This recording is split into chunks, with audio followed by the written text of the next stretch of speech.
സഞ്ജു സാംസൺ സ്വപ്നത്തിൽ നിന്ന് ലോക കിരീടത്തിലേക്ക്. കേരളത്തിലെ ഒരു ചെറിയ നഗരമായ തിരുവനന്തപുരത്ത് നിന്നുള്ള ഒരു കുട്ടിയായിരുന്നു സഞ്ജു സാംസൺ. ചെറുപ്പം മുതൽ തന്നെ അവൻ്റെ കയ്യിൽ ബാറ്റ് ഉണ്ടായിരുന്നു, ഒരു സ്വപ്നവും ഉണ്ടായിരുന്നു, ഇന്ത്യക്ക് വേണ്ടി കളിക്കണം. പക്ഷേ അവൻ്റെ യാത്ര എളുപ്പമായിരുന്നില്ല. ടാലൻ്റ് ഉണ്ടായിട്ടും പലപ്പോഴും ടീമിൽ അവസരം കിട്ടിയില്ല. ഒരുപാട് വർഷങ്ങൾ കാത്തിരിക്കേണ്ടി വന്നു, ചിലപ്പോൾ വിമർശനങ്ങളും ചിലപ്പോൾ നിരാശയെയും. എന്നാലും സഞ്ജു നിർത്തിയില്ല, കാത്തിരുന്നു, പരിശീലിച്ചു, വീണ്ടും അവസരം വരുമെന്ന് വിശ്വസിച്ചു. അവസാനം 2026 T20 ലോകകപ്പിൽ അവന്റെ സമയമെത്തി. സെമി ഫൈനലിൽ ഇംഗ്ലണ്ടിനെതിരെ അവന്റെ അത്ഭുതകരമായ ഇന്നിംഗ്സ് കളിച്ചു. അത് ഇന്ത്യയെ ഫൈനലിലേക്ക് എത്തിച്ചു.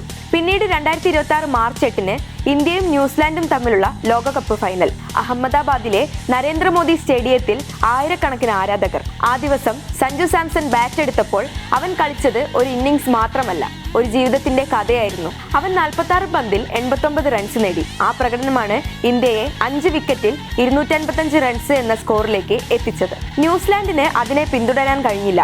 അവരെ 159 റൺസിന് പുറത്താക്കി ഇന്ത്യ 96 റൺസിന് ജയിച്ചു. ആ ജയത്തോടെ ഇന്ത്യ 3-ാം തവണ T20 ലോകകപ്പ് നേടി. ലോകകപ്പ് കിരീടം തുടർച്ചയായി നിലനിർത്തുന്ന ആദ്യ ടീമായി മാറി. ഈ ടൂർണമെന്റിൽ മുഴുവൻ മികച്ച പ്രകടനം നടത്തിയ Sanju Samson player of the tournament അവാർഡും നേടി. ഈ കഥ ഒരു ക്രിക്കറ്ററുടെ കഥ മാത്രമല്ല, ഇത് ക്ഷമയുടെ കഥയാണ്, വിശ്വാസത്തിന്റെ കഥയാണ്, ഒരിക്കലും കൈവിടാത്ത സ്വപ്നത്തിന്റെ കഥയാണ്. കേരളത്തിലെ ഒരു വ്യക്തി ഇപ്പോൾ ലോകകപ്പ് ഫൈനലിന്റെ നായകൻ, അതാണ് സഞ്ജു സാംസൺ.